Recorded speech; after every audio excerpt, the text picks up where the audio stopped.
2 plus 2 equals 4, 4 times 2 equals 8, and 8 divided by 8 equals 1. But this answer is not right, because according to the order of operations, we must solve parentheses, then exponents, then multiplication and division, and finally addition and subtraction. Remember, if in any expression you have both multiplication and division present, you must work from left to right, and same applies to addition and subtraction.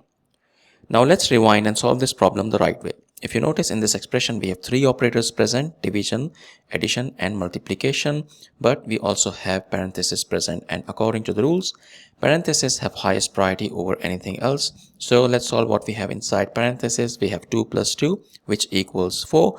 Our expression simplifies to 8 divided by 4 times 2.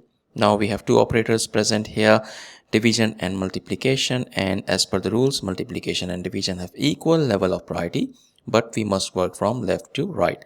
So let's solve this division, because that's on the left side. 8 divided by 4 equals 2, and finally 2 times 2 equals 4, which is the final and correct answer to this problem.